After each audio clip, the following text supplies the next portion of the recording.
My future was already predetermined before I arrived on Earth.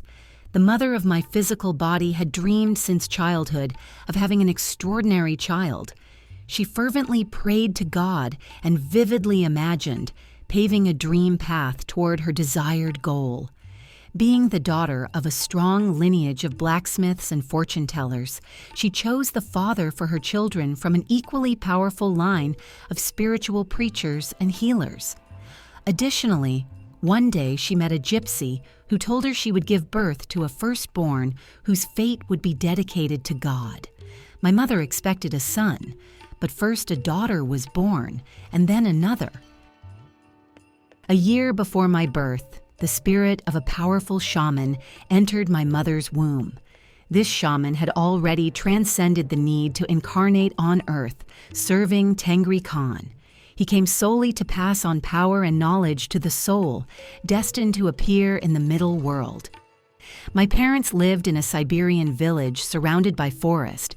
My birth was accompanied by the wild screams of the poor woman, as my spirit, with a body weighing over 4 kilograms, fought to come out, tearing apart all birth canals. My father delivered me, personally cutting the umbilical cord and washing off the mucus and blood from the newborn's body. As a very young child, my young parents often left me alone at home while they went to work or to the movies. I didn't like this and would scream my head off. This screaming attracted a female bear who inexplicably would steal me through the window, take me to her cubs, feed me with her milk, and keep me warm with her soft fur. By the end of the day, she would bring me to the lake on the edge of the village where my tearful mother would find me. Thus passed my childhood. Already a young, beautiful, lively, and curious girl, loving all things new and unknown, I went to visit my aunt in a mountain settlement. On the second day of my stay there, unfamiliar travelers entered through the gate and knocked on the door. Respectfully addressing my aunt, who always exuded a certain magical power that mesmerized people, they said they needed her guest. They asked permission to speak with me. They told me I was awaited somewhere. Puzzled and driven by curiosity, I followed the messengers. We walked for a long time, making our way through forests and grasses towering above our heads. On one of the mountain peaks, I saw a solitary hut. Climbing up, we entered. We passed through dark haystacks that smelled strongly of medicinal herbs and entered what should be called a hall or room. In the center, on the clay floor, was a hearth, with smoke rising and escaping through a hole in the ceiling. It was dim, and I could barely make out a figure lying on a mat near the hearth. Driven by curiosity, I approached and saw the withered but remarkably beautiful face of a woman. I was told this was the strongest shamaness in the area. It was her time to go to the dream world, and she was waiting for a successor to her power, who would escort her on her final journey. I looked around, searching for this successor, trying to figure out why I was there. The shamaness opened her eyes, and a fire blazed in them, enveloping me in heat and sending a jolt through my body, making it tremble. She extended her dry but surprisingly beautiful hand to me, and I, as if hypnotized, approached her and knelt. Suddenly, there was a sharp click in my consciousness. At first, everything blurred before my eyes, then it was as if a light was switched on, and I suddenly heard the shamaness's voice. Looking at her in surprise, I saw that she was actually silent.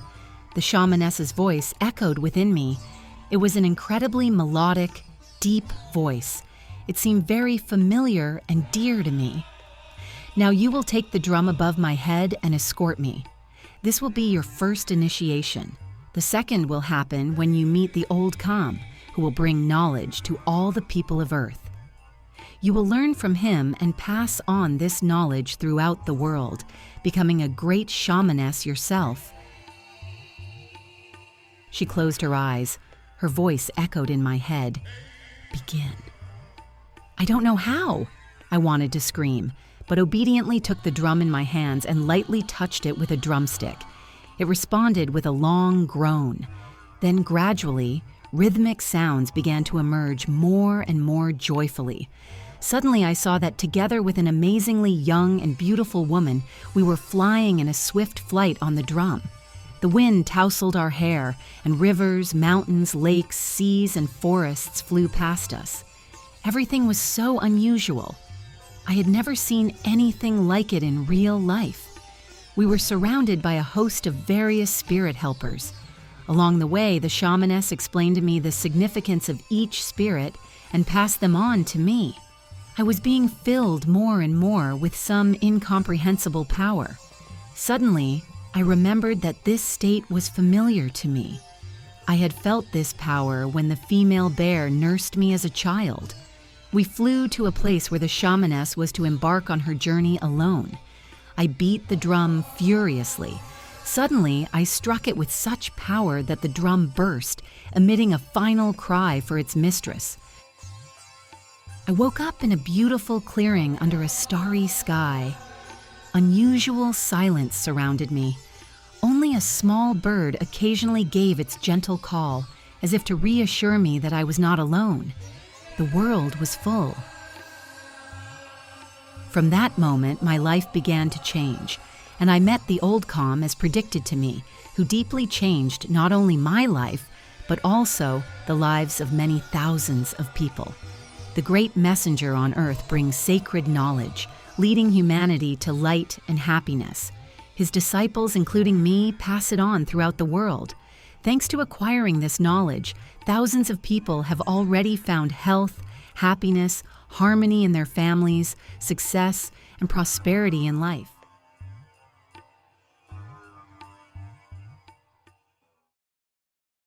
In our extreme times, when the fate of the entire planet is at stake, it is crucial for the knowledge of angels and benevolent spirits to spread as quickly as possible, globally, and reach thousands of people.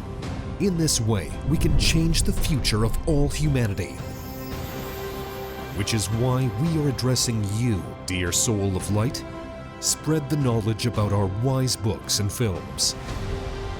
Share links to videos or cartoons. All of this is available and free. Invite women to individual practices, webinars, and seminars. And the Great Spirit of Light will help you and your family. It will direct an enormous amount of energy to fulfill all your desires. Benevolent spirits and angels will assist you and your loved ones in all matters. A thread of light and love extends from your heart to the hearts of thirsty women, and the creation of good and the dissemination of enlightened knowledge throughout the world begins. Become part of the mission of light. Help people, and God will help you.